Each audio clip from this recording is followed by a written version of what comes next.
Bonjour et bienvenue pour cette première vidéo à propos de la Seconde Guerre mondiale.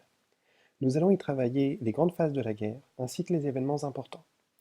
Dans une première partie, nous allons travailler sur les débuts de la guerre et donc les principales victoires de l'Axe, c'est-à-dire l'Allemagne nazie, l'Italie fasciste et le Japon. En 1939, l'Allemagne est en position de force. Elle a retrouvé sa puissance militaire et a réussi à imposer aux Anglais et aux Français ses premières conquêtes. De plus, l'Allemagne s'est alliée avec le Japon et l'Italie pour former l'Axe, mais aussi avec l'URSS de Staline, grâce au pacte germano-soviétique. Par ce pacte, Hitler et Staline promettaient de ne pas s'attaquer. Une clause secrète prévoyait également le partage de la Pologne entre l'Allemagne et l'URSS. L'Allemagne déclenche la guerre en attaquant la Pologne le 1er septembre 1939, aidée quelques temps plus tard par l'URSS. La Pologne est vaincue en quelques semaines. Pour la France et le Royaume-Uni, alliés de la Pologne, c'est la provocation de trop. Le 3 septembre 1939, ils déclarent la guerre à l'Allemagne et mobilisent leurs troupes. Cependant, Hitler n'a pas encore prévu de s'attaquer au front de l'Ouest.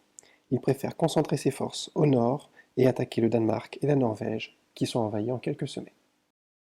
La guerre sur le front de l'Ouest ne commencera que 8 mois plus tard, en avril 1940. L'Allemagne contourne alors les défenses françaises en attaquant les Pays-Bas, puis la Belgique et enfin la France.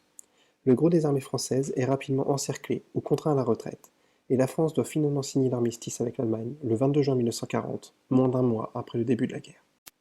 Les victoires rapides de l'armée allemande sont le fait de la stratégie du Blitzkrieg, ou guerre éclair.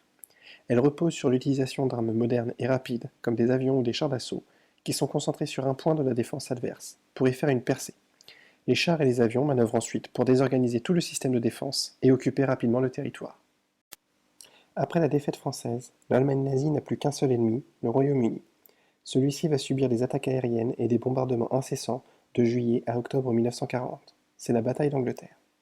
Churchill, le Premier ministre anglais, refuse cependant la défaite, malgré les bombardements, et appelle à la résistance pour tous les pays d'Europe. En 1941, la guerre se poursuit sur de nouveaux fronts, notamment en Afrique, mais aussi dans les Balkans, où Hitler vient en aide à son allié italien, et surtout à l'Est. Le 22 juin 1941, Hitler trahit son pacte avec Staline et attaque l'URSS. La guerre éclair est un nouveau succès pour Hitler, dont les armées pénètrent sur 900 km en territoire russe et parviennent jusqu'à de grandes villes, comme Moscou ou Leningrad, qu'ils assiègent. Cependant, les soviétiques ont encore en réserve d'immenses ressources, et le conflit dure plus longtemps que prévu. L'année 1941 marque également une nouvelle étape dans l'extension mondiale du conflit. Le 7 décembre, le Japon attaque Pearl Harbor, la base américaine de la flotte du Pacifique, et y détruit l'essentiel des navires de guerre. Dans le même temps, Hitler, allié des Japonais, déclare la guerre aux États-Unis, qui entrent dans le conflit aux côtés du Royaume-Uni et de l'URSS. Après Pearl Harbor, le Japon lance de grandes offensives, à la fois vers le sud du Pacifique, aux limites du territoire australien, mais aussi vers l'océan Indien. En 1942, grâce à des conquêtes très rapides, l'Axe maîtrise un territoire immense et est au maximum de son expansion. Created using Powtoon.